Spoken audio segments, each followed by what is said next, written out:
হযরত ওমর এবার আসমানের দিকে তাকাইয়া বলে, মালিক আর কেমনে সহ্য করি। নবী এখন মোনাজাত করবে, আমি ওমর এটা বরদাস্ত করতে পারি না। জানাজা পড়ায়া দিল। এখন কি দরকার? নবী আমার কবরের সামনে গিয়া দোয়া করবে, আমি ওমর বরদাস্ত করতে পারি না। বারবার আসমানের দিকে তাকায়, নবী কবরের সামনে গিয়া দুইটা হাত এইভাবে নবী উপরের দিকে তুলবে। এখনো তুলে নাই, খালি হাতটা তুলবে। সাথে সাথে নবী তাকায়া দেখে নবীর সামনে জিবরাইল হাজির। নবীর সামনে জিবরাইল আইসা, নবীজির সামনে যখন জিবরাইল আইসা হাজির, জিবরাইল বলে, নবী গো দোয়া করবেন পরে, দোয়া করবেন পরে, আগে শুনুন আমার আল্লাহ কি বলছেন। আপনার ওমরের সিদ্ধান্তটা চূড়ান্ত সিদ্ধান্ত, আপনার ওমরের সিদ্ধান্ত মালিকের কাছে বড় পছন্দ। এক জবান বন্ধ রাখবেন, আল্লাহু আকবার। আল্লাহর কাছে ওমরের সিদ্ধান্তটা কি হইছে? বিসমিল্লাহির রাহমানির রাহিম। ফালা ওয়ারাব্বিকা লা ইউমিনুনা হাত্তা ইউহাক্কিমুকা ফীমা শাজারা বাইনাহুম সুম্মা লা ইয়াজিদু ফী আনফুসিহিম হারাজান মিম্মা قضيت ويسلموا تسليما. وقال تعالى استغفر لهم أو لا تستغفر لهم إن تستغفر لهم 70 مرة فلن يغفر الله لهم ذلك بأنهم كفروا بالله ورسوله والله لا يهدي القوم الفاسقين.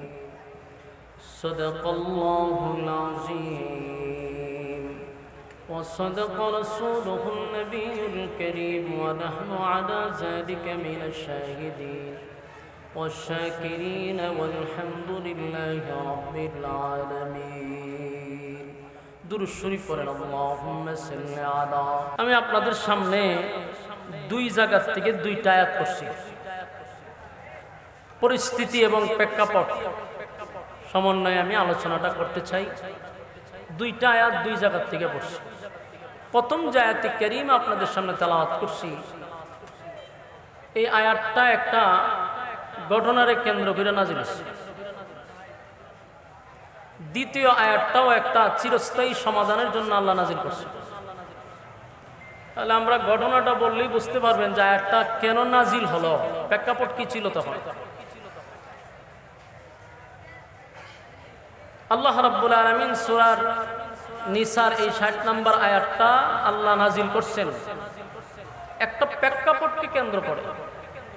প্রেক্ষাপটটা হলো, একজন ব্যক্তি সমাজের বহু মানুষের কাছে পরিচিত, সে একজন ইসলাম ধর্ম পালন করে,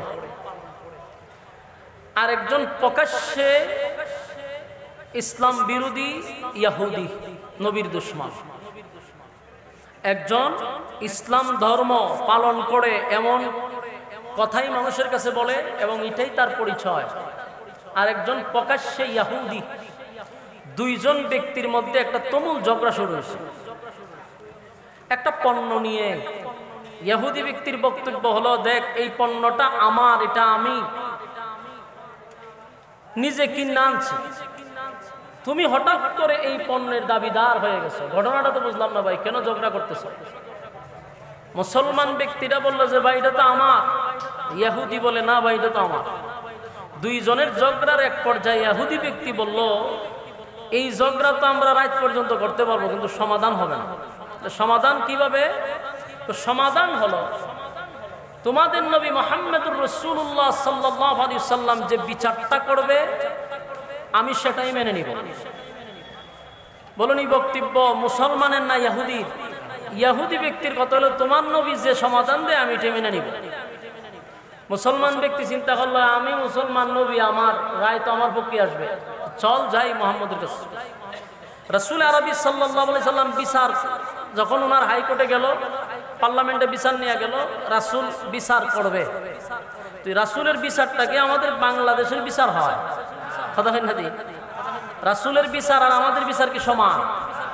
রাসূল বিচারটা করার আগে একটা তদন্ত শুরু করলো যে আমি এমনি রায় দিলে চলবে না, একটা সুষ্ঠু তদন্তের মাধ্যমে বিচারটা করা দরকার। তদন্ত নেওয়ার পরে রাসূল দেখলেন যে এই মালটা আসলেই মুসলমান ব্যক্তির না, এটা ইহুদির। তাই রাসূল রায় দিল যে এটা ইহুদি, এটা তোমার না। ইহুদি ব্যক্তি মাল পাইয়া খুব খুশি বাড়ির দিকে রওনা দিছে। মুসলমান ব্যক্তি রাস্তা দিয়ে আটকাইছে, আটকায় কখন রায় তো তুই পাইছস, কিন্তু এই রায়টা আমার কাছে পছন্দ লাগছে না। দেখেন তো এখানে নাউজুবিল্লাহ আসেনি, রায় কে দিছে? আমার ওয়াজ করার পরে কি আপনারা বিরক্ত লাগতেছে? বিরক্ত লাগলে আমার একেবারে ডাবল ডাবল ডাবল সুবিধা, আমারও বিরক্ত লাগিয়ে গেছে। এখন আপনারা যদি উড়াউড়ি করেন আমার সুবিধা, অসুবিধা না। আমি অল্প সময় একটা বুঝ দিয়ে ছেড়ে দিতাম যে মানুষ উড়াউড়ি করতেছে আর করার দরকার নাই, এটা আমার একটা সুবিধা, কিন্তু প্লাস পয়েন্ট। লড়াচড়া করেন না। আমি আপনাদের সামনে বসছি গিচ্ছা কাহিনী বলার জন্য, একটু মনোযোগ দিয়ে শুনে। রাসূল রায় দেওয়ার পরে এই লোকটা কয়টা পছন্দ হয়েছে? আপনার কি মনে হয় মুসলমান? সে কি আসলে মুসলমান? ইহুদি ব্যক্তি হইলে কি কর? তোর নবীর কাছে বিচার লইয়া গেলাম, তোর নবী আমারে দিল রায়, তুই বস পছন্দ হয়েছে না, এটা কোন ধরনের বিচার? আমি যেটা কইছি তখন তুই কি চাস, সেই বিচার আমি অন্য জায়গায় লইয়া যাবো। নে তুই কোন জায়গায় বিচার লইয়া যাবে তুই কও। হয় আমি উমরের কাছে লইয়া যাবো। কার কাছে? উমরের কাছে। ইহুদি ব্যক্তির একটা ইয়াকিন আর বিশ্বাস দেখেন, তার ভিতরে বিশ্বাস হইল যে আমি ইহুদি, নবী মানি না, কিন্তু আমার ভিতরে বিশ্বাস আছে মুসলমানের বিচারটা সঠিক বিচার হয়। বলুন মুসলমানের বিচার সঠিক বিচার হয়, এটা ইহুদির ভিতরে এটা আছে, আমার বিশ্বাস আছে। তুই যেখানেই খোঁজ এখানেই যাবো। লইয়া গেছে হযরত উমর রাদিয়াল্লাহু তাআলা আনহুর কাছে। যাওয়ার পরে হয়তো হুজুর আমরা এসে একটা বিচার লইয়া। কি বিচার? ইহুদি হুজুর দাঁড়ান, বিচার করবেন পরে, আগে ঘটনা শুনেন। যেই বিচার আপনার কাছে লই আইছি এই বিচার কিন্তু আগে হইছে। কোন জায়গায় হইছে? আপনার নবী মুহাম্মদুর রাসূলুল্লাহ সাল্লাল্লাহু আলাইহি সাল্লাম বিচার কইরা রায় দিছে আমারে, আপনাদের মুসলমান ব্যক্তি ভাইয়ের বলে পছন্দ হইছে, এর লেগে আপনার কাছে আইছে আবার সানি বিচারের লেগে।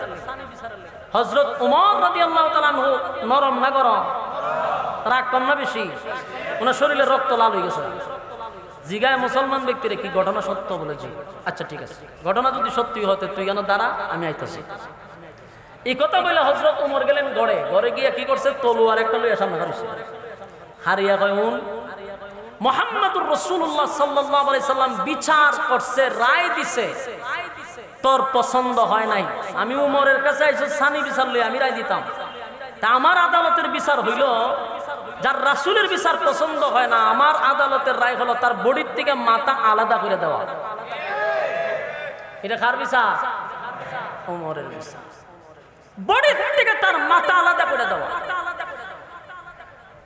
হযরত উমর একটা কথা বলে না, ডাইরেক্ট তরবারে দিয়ে এক শেষ দিছে তো তার কল্লা উইরে গিয়ে বসে। বিচার কমপ্লিট হয়েছে নি? বিচার শেষ না? ঘটনা ঘটনা তো শেষ না, হলে শুরু হয়েছে। আপনারা যদি ধৈর্য থাকে তাহলে শুনতে পারেন। বিচার কেন শেষ হইবার কথা, কিন্তু ওই যে যেই ব্যক্তিরা হত্যা করছে এই ব্যক্তির আত্মীয় স্বজন মামলা করছে উমরের বিরুদ্ধে। মামলা কোথায়? একেবারে রাসূলের আদালতে মামলা। এখন রাসূলের কাছে মামলা করছে বলে রাসূল চিন্তা করে দেখলো যে সর্বনাশ, মামলা তো মারাত্মক। তারা গিয়ে অবজেকশন দিছে, হুজুর আমরা মুসলমান, আপনারাও আমাদের নবী, আমাদের মুসলমানের কোন জায়গায় কি কথা উল্লেখ আছে যে বিচার পছন্দ না হইলে অন্য জায়গায় বিচার দেওয়া যেত না? কোনো এমন কথা উল্লেখ নাই। তাহলে আমার ভাইয়ের বিচার পছন্দ হইছে না, স্বাভাবিক সে অন্য জায়গায় বিচার নিয়ে যাইতেই পারে, লেগে আমার ভাইয়ের হত্যা করবো? রাসূল কহ কথা তো ঠিক, এটা তো হত্যা করার কথা না। আপনার উমরে হত্যা করছে, বিচার কিতা করবেন? এখন ইসলামের আইন অনুযায়ী, শরিয়া অনুযায়ী হত্যার বদলা কথা কর না, বলুন হত্যার বদলা, হ্যাঁ এটা ইসলামিক আইন, হত্যার বদলা হত্যা। মানে এই ওয়াজ যদি আমি করি, সুশীল সমাজের মানুষরা বলবে যে ইসলাম হলো বর্বর, এরা হত্যার বদলা হত্যা, এটা বিচার দিচ্ছে, এটা জঙ্গি। আমাদের সুশীল সমাজের মানুষের বক্তব্য হইল এটা। আর আমরা বলতে চাই যে মুসলমানের যে আইন, শরিয়া অনুযায়ী যে বিচার, যদি হত্যার বদলা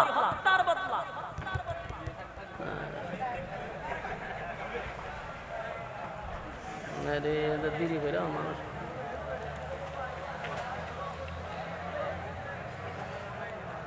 মানুষের যে দুষ্টি, আমরা যেটা ভুল করছে, কোন পর্যায়ের ভুল করছে, এত সময় মানুষ দূর দূরান্ত থেকে আসছে, আপনারা ভালো সময় কষ্ট করেন।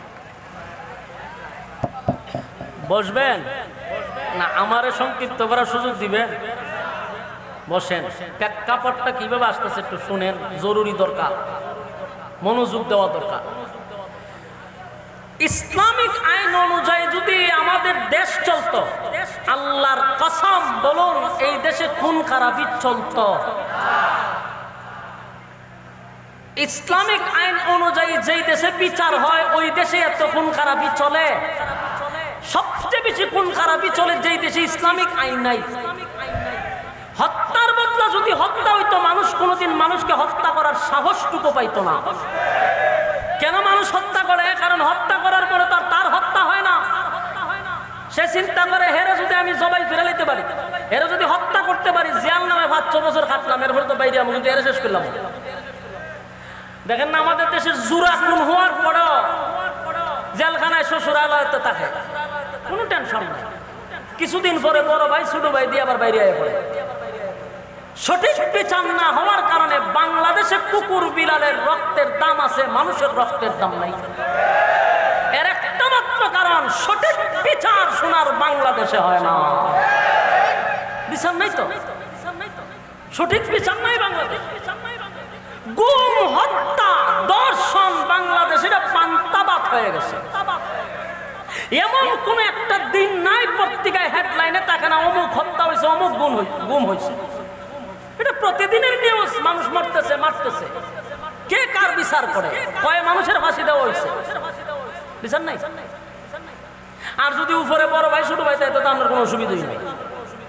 জেলখানাত গিয়েও মানুষে দেখা যায় বিভিন্ন ধরনের হাতের মধ্যে মেহেন্দি দিয়েও বাইরে হয়। কি শ্বশুর বাড়ি গেছে, এখানে গিয়ে বিয়ে হয়ে গেছে।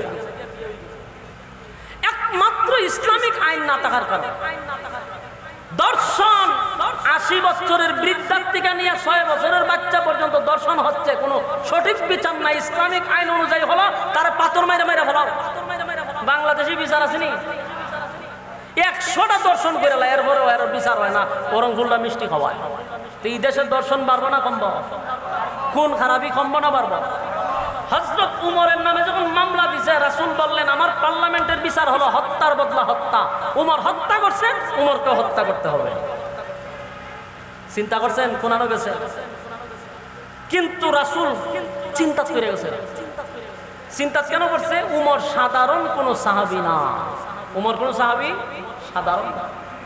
রাসূল এত চিন্তা করছে কারণ উমর তো এমনি এমনি ইসলাম গ্রহণ করে নাই। উমর রে আল্লাহর রাসূল নিজে দোয়া করে আল্লাহর কাছ থেকে আনছে। আপনার এলাকা সুবহানাল্লাহ আসেনি? আফসোস, রাসূল নিজে উমরের জন্য দোয়া করে আল্লাহর কাছ থেকে ছায়া উমর আনছে। এখন সেই উমর একজনকে হত্যা করছে। এখন রাসূল হইল বিচারক, রাসূলের রায় হলো উমরে হত্যার বদলা হত্যা করতে হবে। আমরা বাংলাদেশের দলীয় লোক যদি জুরা খুনও করে, হয় নিবাসী, উনছে নিবাসীতে, কিন্তু রাসূল রায় দিছে যে হত্যার বদলা হত্যা হবে। কিন্তু রাসূল নিজে চিন্তিত, এমন চিন্তা করছে যে হায় হায় আমি এখন কি করি, আমার তো রায় দিতে হবে হত্যার বদলা হত্যা। ঠিক এই মুহূর্তে আল্লাহ আমার প্রথম তেলাওয়াতকৃত আয়াতটা নাজিল করছে। দেখেন তো সুবহানাল্লাহ, ওখানে আসেনি? কোন আয়াত নাজিল করছে? আমি যে আয়াত আপনাদের সামনে পড়ছি এই আয়াতটা আল্লাহ নাজিল করছে। সূরা নিসা প্রায় 65 নম্বর আয়াত আল্লাহ নাজিল করছে। এই রাসূল চিন্তিত, উমরের রায় দিব, উমরের হত্যা করার জন্য। আল্লাহ আয়াত নাজিল করে কয় আপনি বিচারক, আমি আল্লাহ নিজে উকিল। সুবহানাল্লাহ। আসেনি? উমরের পক্ষে উকিল কে হইছে? আল্লাহ। আল্লাহ আয়াত নাজিল করছে, فلا وربك لا يؤمنون حتى يحكموك فيما شجر بينهم ثم لا يجدوا في أنفسهم حرجا مما قضيت ويسلموا تسليما رب كريم আয়াত নাযিল করে বলে আপনি বিচারক আমি আল্লাহ উকিল এবং আল্লাহ নিজে এই আয়াতের শুরুতে কসম করছে কসম করে বলে আপনার রবের কসম করে বলছি উমর কোনো অপরাধ করে নাই আশ্চর্যের ঘটনা না উমর হত্যা করলো আল্লাহ কয় কোনো অপরাধ করছে না ঘটনাটা কি ঘটনাটা বুঝতে হবে এই জন্য একটু সময় দিতে আল্লাহ নিজে উকিলে উমর কোনো অপরাধ করছে কেন অপরাধ করে নাই কারণ উমর কোনো মুসলমান ব্যক্তিকে হত্যা করে নাই উমর যারে হত্যা করছে আসলে কোনো মুসলমান ছিল না এটা মুনাফিক ছিল ওটা কি ছিল মুনাফিক কারণ কোন ইহুদি মুনাফিক হতে পারে না কোন নাস্তিক মুনাফিক না কোন খ্রিস্টান মুনাফিক হয় না মুনাফিক হয় মুসলমান বলেন মুনাফিক হয় যে নিজের মুসলমান দাবি করে এরকম দাবিদার মার্কা মুসলমান না মুনাফিক হয় ইহুদি হয় না কেন এ প্রকাশ্যেই ইসলাম বিরোধী নাস্তিক হয় না কেন প্রকাশ্যে ইসলাম বিরোধী খ্রিস্টান হয় না কেন প্রকাশ্যে ইসলাম বিরোধী এ মুনাফিকি করলো এত ডাইরেক্ট কিন্তু দামদারি মুসলমান যারা নিজেকে দাবি করে কিন্তু ভিতরে ভিতরে ইসলামের 12টা বাজায় মুসলমান দাবি করে ইসলামের ক্ষতি করে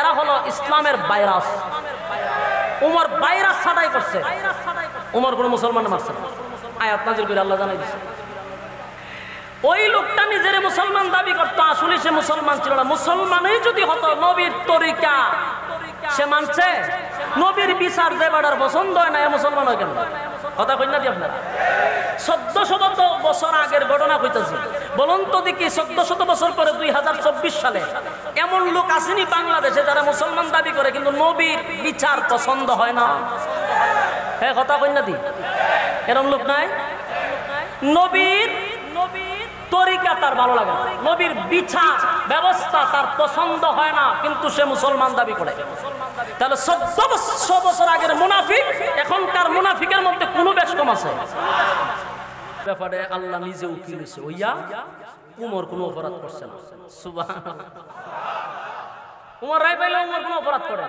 সম্মানিত শুধু এই আয়াত এই প্রেক্ষাপটে না দিয়েছে দ্বিতীয় আয়াতটা পড়লাম দ্বিতীয় আরেকটা আয়াত পড়ছি ইস্তাগফির লাহুম আও লা তাস্তাগফির লাহুম ইন তাস্তাগফির লাহুম 70 মাররাতান ফালা ইয়াগফিরাল্লাহু লাহুম যালিকা বিআন্নাহুম কাফারু বিল্লাহি ওয়া রাসূলিহি এই দ্বিতীয় আয়াতটা যে পড়ছি এটাও এরকম গাথক নাম্বার মুনাফিককে দিয়ে আল্লাহ নাযিল করছে যুগে যুগে মুনাফিক আছে এখনো আছে মুনাফিক আছে না নাই দাবি করে মুসলমান কিন্তু মুসলমানের আইন পছন্দ হয় না মুসলমানের বিচার ব্যবস্থা তার পছন্দ হয় না এক মুনাফিক আল্লাহর রাসূলের কাছে যখন লিস্টি আসছে মুনাফিকের রাসূল লিস্টির প্রথম এক নম্বরে দেয় যার নামটা এই লোকটা রাসূলের পিছনে নামাজ পড়ে চিন্তা করেন কত বড় মুসলমান এই কথা কই না ইমামের পিছনে যে দাঁড়ায় কি মোটামুটি অন্যরা থেকে যোগ্যতা বেশি না রাসূলের পিছনে যে নামাজ পড়ে এর যোগ্যতাটা কি করি মা এই লোক হলো নাম্বার 1 মুনাফিক রাসূল কয় সব মানুষ করে নিছে সব মানুষ এতি ফাগরি আমার থেকে বড়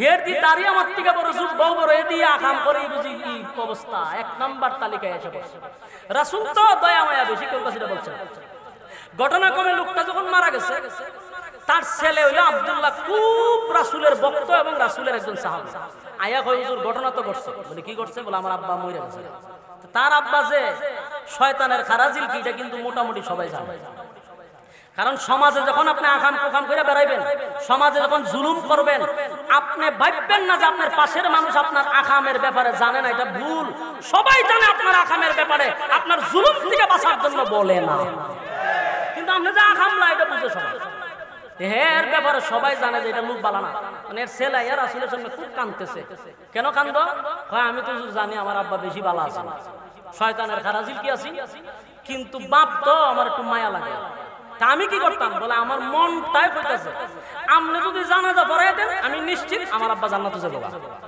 এটা কার বক্তব্য মুনাফিকের ছেলের বক্তব্য আর রাসূল তো রাহমাতুল লিল আলামিন মায়া বেশি আচ্ছা ঠিক আছে আমি জানাজা পড়ালে তো তোমার আব্বার আল্লাহ মাফ করে দিত আমার ওষুধ দিতে আমি জানাজা পড়াবো যখন কইছে বসেন ভাই এরা এমনি দাঁড়ায় দেখতেছে কষ্ট হইতেছে একটু সাইডে বসে রাসূল বলল আমি জানাজা পড়ালে তো তোমার আব্বার আল্লাহ মাফ করে দিত অসুবিধা কিছু পড়ামো খালি হয়েছে পড়াবো। উনার ছেলে 1 মিনিটও রাসূলের কাছে দাঁড়ায় না, দৌড় মারছে। দৌড় মাইরা এলাকার যা আছে সবার কাছে পাবলিসিটি করছে, আমার আব্বার জানাজা কিন্তু রাসূল পড়াবে, তোমরা জানাজার মাঠে যাও। সবাই শুনছে, উমরের কানে গেছে। উমরের কানে গেছে বলে তো উমর মাথা নষ্ট, সর্বনাশ, এত বড় শয়তানের জানাজা রাসূল পড়াবে, এটা সম্ভব না। সবাই মানলো, আমি মানতে পারি না। রাসূলের সাহাবী হযরত ওমর তরবারি নিয়ে জানাজার মাঠে গেছে, গিয়া হয় যে রাসূল জানাজা পড়াবে, এমন টাটকা মুনাফিকের এটা কিভাবে সম্ভব? সম্ভব না। কিন্তু সব মানুষ আসছে জানাজা পড়ার জন্য, আবার মুনাফিক আসছে 1000 মাঠে দেখার জন্য। বলুন, মুনাফিক আসছে কিসের জন্য? দেখতো যে আমরা লিডারের জানাজা পড়াইব, শয়তানের জানাজা কেমনে পড়াই এটা দেখতেই, এরা জানাজা পড়তে আসে। এখন হযরত ওমর সিদ্ধান্ত দিয়েছে রাসূলকে আটকাবে, কিন্তু রাসূলের কাছে গিয়ে চিন্তা করছে, আমি যদি রাসূলকে বলি যে আপনি জানাজাটা পড়াইয়েন না, তাহলে তো এটা আদেশ হয়ে যাবে। আমি উমর রাসূলকে আদেশ করি কেমনে? কিন্তু এখন রাসূলকে জানাজাতে আমি আটকাবো কেমনে? এটা কিভাবে সম্ভব? তখন হযরত ওমর টেকনিক বুদ্ধি খাটাইয়া ওই আমার 2য় নাম্বার আয়াত তেলাওয়াত শুরু করছে জোরে জোরে রাসূলের সামনে। ইস্তাগফির লাহুম আও লা তাস্তাগফির লাহুম ইন তাস্তাগফির লাহুম 70 মাররাতান ফালান ইয়াগফিরাল্লাহু লাহুম যালিকা বিআন্নাহুম কাফারু বিল্লাহি ওয়া রাসূলিহি ওয়াল্লাহু লা ইয়াহদিল কওমাল ফাসিকিন।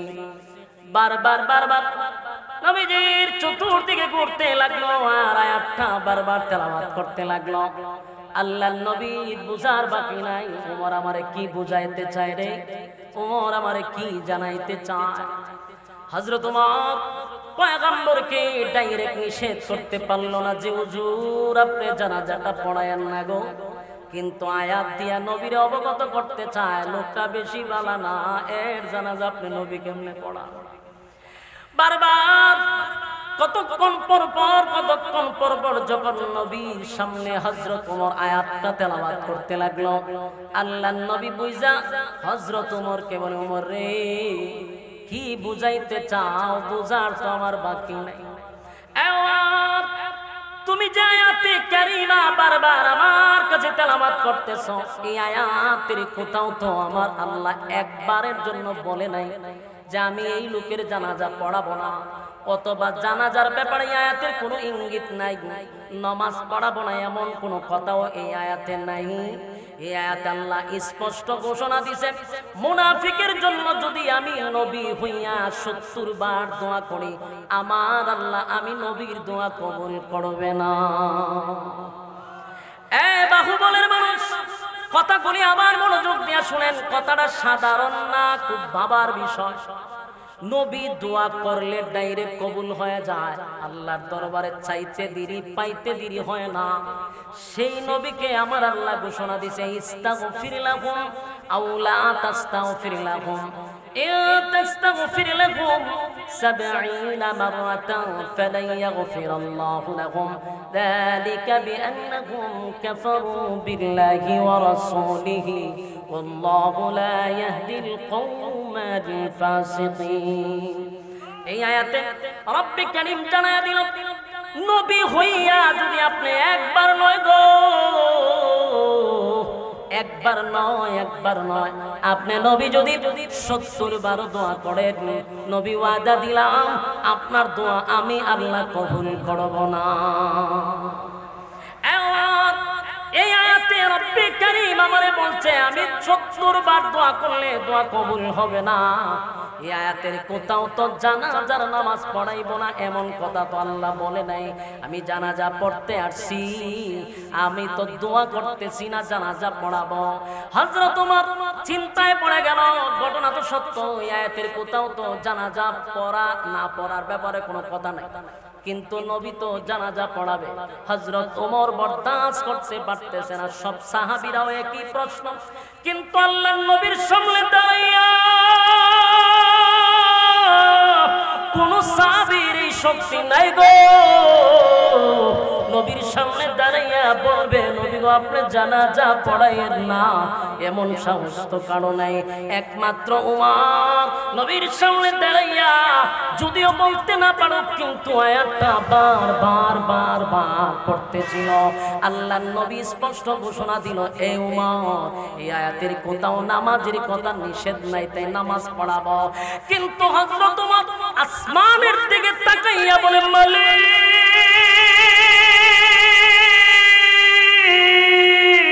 এই আয়াতের কোথাও তো নামাজের কথা নিষেধ নাই, কোথাও তো নিষেধ নাই, কেমনে গো আমি নবীরে এখন আটকাই, কেমনে নবীরে বলি নামাজ পড়াইয়েন না?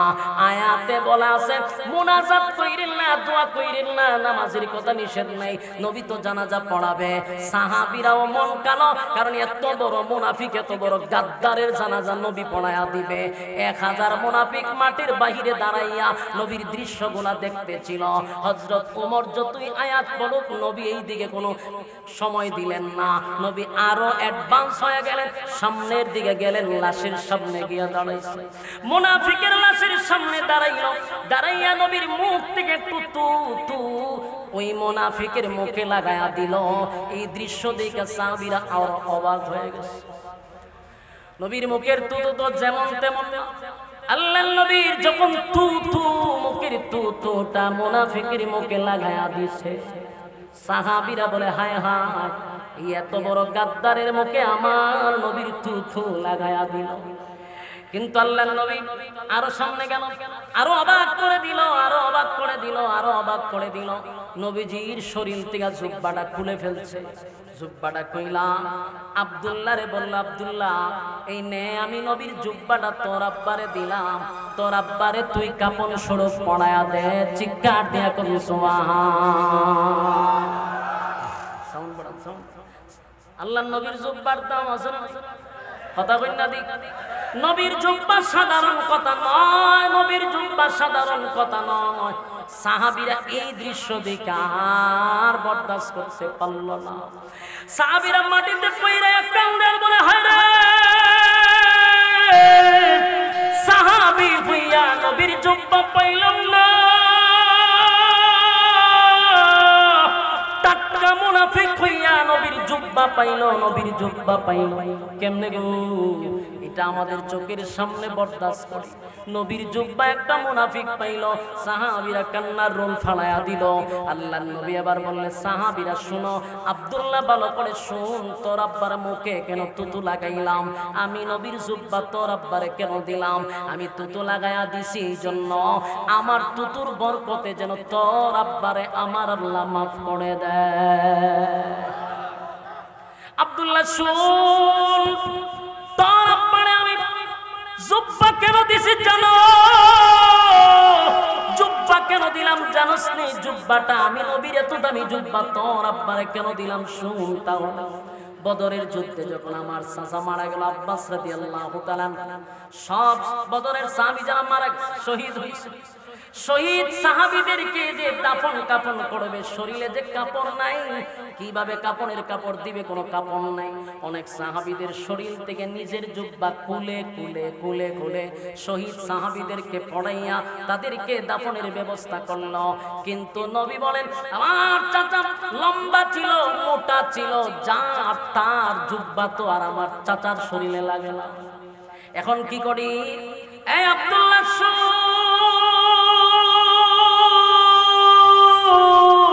সেদিন তোর আব্বা চোখ শরমে লজ্জায় সেদিন তোর আব্বার জুব্বাটা খুলে ফেলছে, কারণ তোর আব্বা লম্বা মোটা। সেদিন তোর আব্বার জুব্বাটা খুলে আমার চাচারে কাপন স্বরূপ পড়ায়া দিছিল। আব্দুল্লাহ রে, আমি তোর আব্বার প্রতি ঋণী ছিলাম, আমি নবীর ঋণী ছিলাম, তাই আজকে আমি নবীর জুব্বাটা দিয়া আমি নবীর ঋণ থেকে মুক্ত হয়ে গেলাম। একটা জবান বন্ধ রাখবেন, আল্লাহু আকবার। আরো জোরে বলেন আল্লাহু আকবার। ঈমানের আওয়াজ দিয়ে বলেন আল্লাহু আকবার। নবীর কত মায়া, নবীর কত মায়া, নবীর কত মায়া, নবীর কত মায়া, নবীর মায়া আর মহব্বত দেখা 1000 মুনাফিক আসছিল জানাজা দেখার জন্য, জানাজা পড়ার জন্য না। 1000 মুনাফিক দূর থেকে নবীর আখলাক আর চরিত্র দেখা পাগল পাগল পাগল পাগল পাগল হয়ে গেছে। 1000 মুনাফিকের চোখ দিয়ে পানি পড়া শুরু হয়ে গেল, আর বলতে লাগলো, হায়রে কার বিরোধিতা জীবনটা বড় করলাম, কার বিরোধিতা করলাম, যেই লোকটাকে মারার জন্য ষড়যন্ত্র করলাম, যেই লোকটাকে মারার জন্য এতই না ষড়যন্ত্র করলাম, যার নেতৃত্বে মুহাম্মদের ক্ষতি করলাম, ইসলামের 12টা বাজাইলাম, সেই নবী আজকে আমাদের লিডারকে থুথু লাগায়া দেয়, সেই নবী আজকে আমার লিডাররে কাপড় পরায়া দেয়। এই মুহাম্মদের শত্রুর প্রতি যদি এত মায়া হয়, তার বন্ধুর জন্য কত মায়া। নবীর আখলাক আর চরিত্র দেখে পাগল 1000 মুনাফিক পাগল পাগল হয়ে গেল। নবীর চরিত্র দেখা, নবীর চরিত্র দেখা পাগল হয়ে গেছে। আমার নবীর চরিত্র ছিল আজিম চরিত্র। বলুন কি চরিত্র? আজিম চরিত্র, খুলুক আজিম। রব্বে কারীম নবীর চরিত্রের সার্টিফিকেট কোরআনে দিলেন আর জানাইলেন আমার নবীর চরিত্র আজিম। সুবহানাল্লাহ। وَإِنَّكَ لَعَلَى خُلُقٍ عظيم।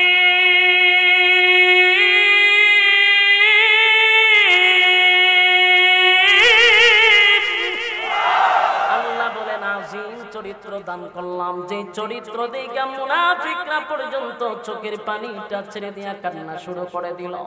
একটা পর্যায়ে 1000 মুনাফিক সিদ্ধান্ত নিল, না না আর কোনদিন আব্দুল্লাহর পুত্র মুহাম্মদের বিরোধিতা করব না, আর কোনদিন ওনাকে মারার জন্য ষড়যন্ত্র করব না।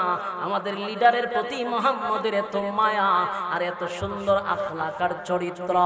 সঙ্গে সঙ্গে 1000 মুনাফিক দৌড়াইয়া নবীর সামনে গিয়া দাঁড়ায় গেছে। দাঁড়াইয়া চোখের পানি ছেড়ে দিয়ে বলে, নবী গো,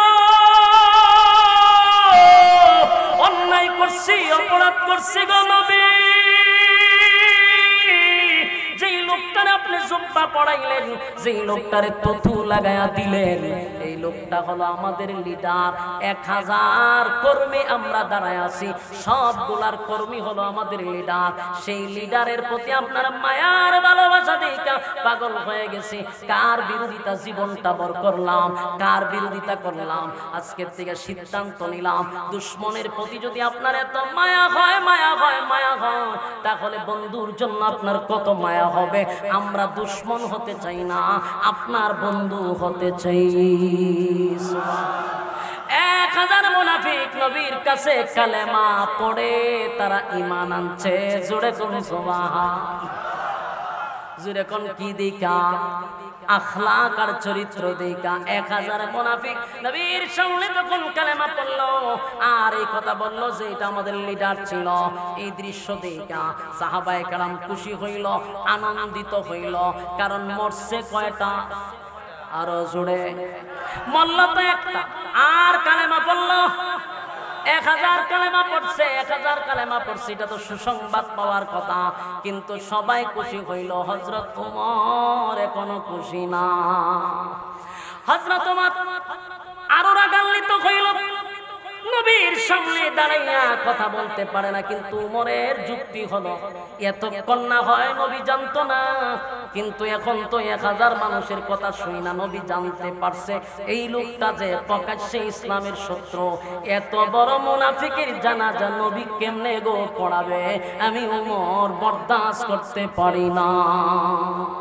যুবক ভাইরা আমার সংক্ষেপ করতেছি, 5 মিনিটের ভিতরে ছেড়ে দিব, একটু মনোযোগ দিয়ে শুনেন। এবার সাহাবায়ে কেরামদেরকে নিয়ে নবী তো জানাজা পড়াবে, কিন্তু ওমর বারবার আসমানের দিকে তাকায়া বলে, মালিক জানাজাটা বন্ধ করে দেন, জানাজাটা বন্ধ করে দেন। আমি ওমর বরদাস্ত করতে পারি না, আমি ওমর বরদাস্ত করতে পারি না, জানাজাটা আপনি একটু বন্ধ করে দেন। কার কাছে বলতেছে? আসমানের দিকে তাকায়া বলতেছে, আল্লাহ আয়াত নাযিল করেন আর জানাজা বন্ধ করেন গো মালিক। কিন্তু এত কিছু হওয়ার পরেও আল্লাহর পয়গম্বর জানাজার মাঠে জানাজা শুরু করে দিয়েছে। জানাজা পড়াইলিছে, কমপ্লিট করছে। জানাজা কমপ্লিট। হযরত ওমরের চেহারাটা অন্ধকার, মনের মধ্যে শান্তি নাই। কেমনে রে আমার নবীর সারাটা জীবন কষ্ট দিল, আমার নবীর বিরোধিতা করলো, আর এত বড় টাটকা শয়তানের জানাজা নবী পড়াইলো, সবাই খুশি, ওমর খুশি না। এবার ওমর রাগান্বিত, মনটা খারাপ, মন বেজার করে বসে আছে। হঠাৎ করে তাকায়া দেখে আল্লাহর হাবিব কিবরিয়া জানাজা শেষ, লাশের পিছনে পিছনে পিছনে হাঁটতে হাঁটতে কবরের সামনে চলে গেছে। হযরত ওমর আর বরদাস্ত করতে পারল না। এখন একেবারে ওমর রাগান্বিত হইয়া আল্লাহর কাছে বলতে লাগলো, মালিক, এই আয়াতের মধ্যে ইস্তাগফির লাকুম আও লা তাস্তাগফির লাকুম, এই আয়াতের কোথাও তো নামাজের কথা নিষেধ নাই, মেনে নিলাম, কিন্তু এই আয়াতে তো স্পষ্ট বইলা দিছেন আপনার নবী 70 বার দোয়া করলেও মুনাফিকের দোয়া আল্লাহর নবীর দোয়া কবুল করবেন না। ডাউন হয় কেন?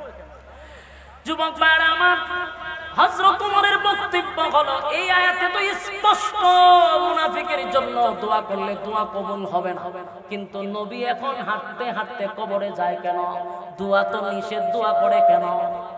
এটা ওমরের বক্তব্য। হযরত ওমর এবার আসমানের দিকে তাকাইয়া বলে, মালিক, আর কেমনে সহ্য করি? নবী এখন মোনাজাত করবে, আমি ওমর এটা বরদাস্ত করতে পারি না। জানাজা পড়ায়া দিল, এখন কি দরকার? নবী আমার কবরের সামনে গিয়া দোয়া করবে, আমি ওমর বরদাস্ত করতে পারি না। বারবার আসমানের দিকে তাকায়, নবী কবরের সামনে গিয়া দুইটা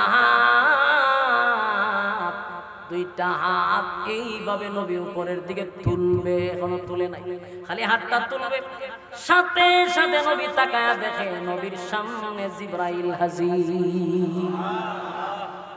নবীর সামনে জিবরাইল আইসা, নবীজির সামনে যখন জিবরাইল আইসা হাজির, জিবরাইল বলে, নবী গো, দোয়া করবেন পরে, দোয়া করবেন পরে, আগে শুনুন আমার আল্লাহ কি বলছেন। আপনার ওমরের সিদ্ধান্তটা চূড়ান্ত সিদ্ধান্ত, আপনার ওমরের সিদ্ধান্ত মালিকের কাছে বড় পছন্দ। এক জবান বন্ধ রাখবেন, আল্লাহু আকবার। আল্লাহর কাছে ওমরের সিদ্ধান্তটা কি হইছে? আল্লাহর কাছে ওমরের সিদ্ধান্ত পছন্দ, চূড়ান্ত সিদ্ধান্ত হয়েছে। হযরত ওমর আগে বলছি, ওমর সাধারণ কোন সাহাবী না, সাধারণ কোন সাহাবী না। হযরত ওমর কে বলা হয় মেজাজে ওহী। সুবহানাল্লাহ। ওমরের মেজাজ মতো, ওমরের মেজাজ মর্জি মতো প্রায় 21 জায়গায় আল্লাহ আয়াত নাযিল করছে। সুবহানাল্লাহ। বাড়ি দিয়া এই ওমর কোন সাধারণ সাহাবী নয় গো। ওমর যা চায় আল্লাহ তা পাঠায়, ওমর যা চায় আল্লাহ তা পাঠায়। ফেরেশতা জিবরাইল বলে, আপনার ওমরের সিদ্ধান্তটা মালিকের কাছে চূড়ান্ত সিদ্ধান্ত হয়ে গেছে। নবীজি মোনাজাত করবেন, পরে আগে শুনুন আল্লাহ কি বলছে। এবার আয়াত নাজিল হয়ে গেল আরেকটা। এবার জিবরাইল বলেন, ওয়ালা তুসাল্লি আলা আহাদিন মিনহুম মাতা আবাদা ওয়ালা তাকুম আলা কবরি। আয়াত নাযিল হয়ে গেছে। জিবরাইল বলেন, হাবিব, মালিক আয়াত নাযিল করে বলছে, ওয়ালা তুসাল্লি আলা আহাদিন মিনহুম মাতা আবাদা ওয়ালা তাকুম আলা কবরি। ওয়ালা তুসাল্লি আলা আহাদিন মিনহুম, ভবিষ্যতে মানে আগামীতে, নেক্সট টাইমে কোন সময় আপনি কোন মুনাফিকের জানাজা পড়াবেন না। এই বলুনি, এই তামান্না কার ছিল? হযরত ওমর বারবার আসমানের দিকে তাকাইছে, আল্লাহ ফেরেশতা পাঠাইলো, ফেরেশতা পাঠায় কি বলছে? নেক্সট টাইমে মানে পরবর্তীতে, ভবিষ্যতে আপনি কোনদিন মুনাফিকের জানাজা পড়বেন না। কথা কি বুঝতেছেন?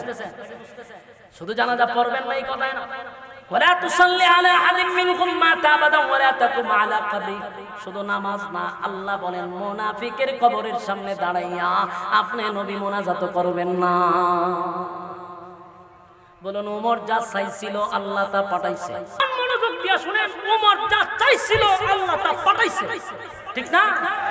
আল্লাহ কয় নামাজ পড়বেন না, মুনাফিকের জন্য দোয়া করবেন। দুটোটাই তো ওমর চাইছিল, দুটোটাই হয়ে গেছে। কিন্তু প্রশ্ন এখানে, যে আয়াতটা নাজিল হইছে এটা কি জানাজার আগে হইছে না পরে হইছে? পরে হইছে। তো যে আয়াতটা নাজিল হইলই কিন্তু পরে হইল কেন?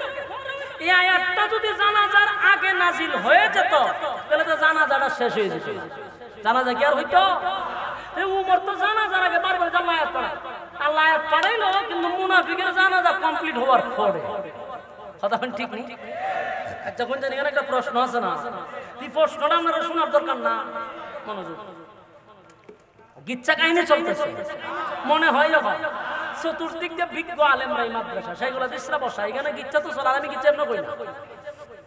যারা ফুল বয়ান শোনেন, আমার লাইফে আমি কোনোদিন কোনো কাল্পনিক গল্প আজ পর্যন্ত কোনো মাহফিলে বলছি আমার মনে হয় না। কিন্তু মানুষ তো মাঝে মধ্যে মাঝখানে শুনে, মাঝখানে শুনলেও হয়তো সাহাবীদের ঘটনা শুনে, কিন্তু কোনো আলোচনা আমি আজ পর্যন্ত যে আমি কোনো কাল্পনিক গল্প বলছি আমার মনে হয়। কারণ আমি কোনো বক্তাকে আজ পর্যন্ত ফলো করি না, কারো বয়ান আমি ফলো করি না, বয়ানগুলো ব্যক্তিগতভাবে সাজাই। এই জন্য আমি একটু প্রচুর পরিমাণ যৎকান পারি স্টাডি করার চেষ্টা করি। কিন্তু আপনারা যে বাম ভঙ্গিমা দেখা যায় মনে হয় খুব বিরক্ত হয়ে গেছেন, বিরক্ত হলে মুরসামুরসি করতেছেন কেন? মুরসামুরসিটা কেড়ে করতেছেন? মুরসামুরসি দেখলে গরম তুইতে আছে আর আমি কিন্তু আরাম লাগতেছে আমার। আপনারা বইয়া রয়েছেন আর আমার মিশিং অলরেডি চালু, মিশিং চালু ফটফট করতেছে শরীর দিয়ে। এরপর আমি চিল্লাইতে যাই আপনারা একটু সময় বয়ে থাকবেন, একটু সময় ধৈর্য ধরে। আল্লাহ এই বসাটাকে নাজাত মুসিলা করে দেন। সম্মানিত সুধী, উমর চাইছিল আল্লাহ জানাজা বন্ধ করেন, কিন্তু জানাজা কমপ্লিট হওয়ার পর আয়াতটা কেন নাজিল হইল, আগে কেন হইল না, এই বিষয়টা বোঝা দরকার। এই বিষয়টা নিয়ে তাফসীর কারকরা বলেন, জানাজার আগে যদি নাজিল হইতো তাহলে জানাজা বন্ধ হইতো, জানাজার পরে নাজিল হয়ে জানাজা কমপ্লিট হইলো, পরে নাজিল হইলো। এর কারণটা কি তাফসীর কারকরা বলেন, একটা কথা ইয়াদ আছে নিতে। সর্বপ্রথম হযরত এই কি কয় আব্দুল্লাহ মানে মুনাফিক যে মারা গেছে তার ছেলে রাসূলের কাছে গিয়েছিল না, গিয়ে কি কইছিল যে আমার আব্বার জানাজাটা আপনি পড়াইবেন, পড়াইলে আব্বারে মাফ করে দিব। রাসূল কি বলছে? আমি পড়াবো। বলুন রাসূল কি বলছে? আরো জোরে কয়, আমি পড়াবো। তো রাসূল বলছে পড়াবো, আর সে এক মিনিটও খারিছে না। কেন খারিছে না জানেন? যদি খারই জিবরাইল বলে। এইজন্য দাঁড়ায় নাই, সারা এলাকায় প্রচার করছে নবী জানাজা পড়াবে। সাহাবী তো বুঝে প্রচার করে দিছে। এখন নবী বলছে পড়াবো, গ্রামের মানুষও জানছে নবী জানাজা পড়াবে। আল্লাহ যদি তখন আয়াত নাজিল করে জানাজা বন্ধ করে দেয়, নবীর কথার ওজন আর থাকলো? কথা কই না দিন? হ্যাঁ, শুধুমাত্র কেবলমাত্র নবীর কথার ওজন রাখার জন্য, নবীর জবানের ইজ্জতের জন্য আল্লাহ তখন আয়াতটা নাজিল করে নাই, আয়াতটা পরে নাজিল করছে। সুবহানাল্লাহ, বুঝতে পারছেন? যদি আয়াতটা জানাজার আগে নাজিল হতো তাহলে জানাজা বন্ধ হয়ে যায়। বন্ধ হইলে নবী যে পড়াবো কথার আর সম্মান থাকে না। তোর মানে হলো নামাজ পড়াইবো তো পড়ালে না করে সম্মান কমেনি? আল্লাহ আমার নবীর ইজ্জতের জন্য আমি আয়াতটা আগে নাজিল করি নাই, পরে করছি। পরায়া যা দিবার দিবেন, নেক্সট টাইমে ওয়ালা তুসাল্লি আলা আহাদিন মিনহুম মাতা আবাদা ওয়ালা তাকুম আলা কবরি, ভবিষ্যতে আপনি কোন মুনাফিকের জানাজা পড়াবেন না, মুনাফিকের কবরের সামনে দাঁড়াইয়া আপনি মুনাজাত করবেন না। সম্মানিত শুধু এখন এই আয়াত নাজিল হয়েছে কত বছর আগে? 1400 বছর আগে আল্লাহ স্পষ্ট কোরআনে ঘোষণা দিয়েছে মুনাফিকের জানাজা পড়াও যাবে না, মুনাফিকের জন্য দোয়াও করা যাবে না। এখন 1400 বছর পরে এই আয়াত আসেনি, আয়াতের আইন আসেনি। এখন যদি কোরআনের একটা বিশেষ মুজিজা হলো, কোরআনের একটা বিশেষ গুণ হলো, কোরআন প্রেক্ষাপট কেন্দ্রিক আয়াত নাজিল হয়েছে। কোরআন তার বিশেষ প্রেক্ষাপটে নাজিল হয়, কিন্তু তার হুকুমটা তাকে কিয়ামতের আসর আযান পর্যন্ত। হুকুমটা কতদিন? আহা বুঝে না। যেমন एग्जांपल দেই, নামাজের আয়াত নাজিল হয়েছে কত বছর আগে? 1400 বছর আগে। এখন নামাজের আয়াত আসেনি, নামাজ আসেনি, এর হুকুম থাকবে কতদিন? কিয়ামতের আগ পর্যন্ত। ঠিক প্রতিটা আয়াত যেই সময় নাজিল হোক হুকুমটা থাকবে কিয়ামত পর্যন্ত। হুকুম যদি কিয়ামত পর্যন্ত থাকে মানা আপনার জন্য ফরজ, যদি না মানেন আপনি কুফর করছেন, আপনি মুসলমান নাই। কথা বলেন ঠিক কিনা? কোরআন অস্বীকার করলে আর ঈমানদার থাকে? তাহলে এখন প্রশ্ন, 1400 বছর আগে আল্লাহ বলছেন কোন মুনাফিকের জানাজা পড়বে না, মুনাফিকের দোয়াও করবে না। 1400 বছর পরে যারা মুনাফিকের জানাজা পড়ে এবং যারা দোয়া পড়ে, বলুন তারা কোন অ্যাঙ্গেলে মুসলমান হতে পারে? যদি পরে কোরআনের আয়াত অস্বীকার করে, কথা কয় না? তাহলে আপনাদের নিয়ত কি? মুনাফিকের জানাজা পড়বেন, মুনাফিকের কবরে গিয়ে দোয়া করবেন, কথা কয় না? বাংলাদেশে বহু মুনাফিক আছে, মুসলমানদের লেবাস ধরে সমাজে মুনাফিক চলতেছে। তাদের মাথার পাগড়ি বড়, তাদের দাড়ি বড়, তাদের জুব্ব বড়, ইসলামের 12টা বাজাচ্ছে তারা। এমন প্রকাশ্যে মুনাফিকদের জানাজা পড়বেন না, দোয়াও করবেন না। এই নিয়ত করে শপথ করুন, লিল্লাহি তাকবীর। পারবো তো ইনশাআল্লাহ? যদি না পড়ে আপনি মুসলমান তো আর দাবি করেন না, কারণ কোরআনের আয়াত অস্বীকার করেছেন। আল্লাহ রাব্বুল আলামিন আমাদের এই কথাগুলির উপরে বলনেওয়ালা শুননেওয়ালা উভয়কে সহি ভাবে আমল করার তৌফিক দান করুক, সকলে বলে আমিন। সম্মানিত সুধী, দূর দূরান্ত থেকে আপনারা আসছিলেন বাংলাদেশের উল্লেখযোগ্য উলামায়ে কেরামদের জবান থেকে কিছু কথা শোনার জন্য, কিন্তু দেশের পরিস্থিতির কারণে তারা আসতে পারে নাই। আমি আপনাদের এলাকার সন্তান হিসাবে অল্প কিছু কথা বলছি, বেয়াদবি মাফ করবেন। আর কথাগুলির উপরে যেন বলনেওয়ালাকে আল্লাহ আমল করার তৌফিক দান করে, আমিন। সম্মানিত সুধী, আপনাদের এলাকার একজন প্রসিদ্ধ এবং এই মাদ্রাসারও সবার কাছে পরিচিত এই সুনামধন্য ব্যক্তির মাদ্রাসায় এসে কিছু কথা বলতে পেরে নিজেকেও গর্ব মনে করতেছি। এখন আখিরি মোনাজাত আমার মনে হয় এখানকার হুজুর ইনশাআল্লাহ দোয়াটা করলে এরপরে মনে করেন যে আরো বরকত হবে, নূরুন আলা নূর। আপনারা বসেন, আপনারা একজনও যাবেন না, আখিরি মোনাজাত করে যাবেন। মুরব্বী মানুষ তুই না, আমি বুলাবান মানুষ, আমি না, আপনি মনে মানুষ, আমি বই আমনে কইরা লাইন না।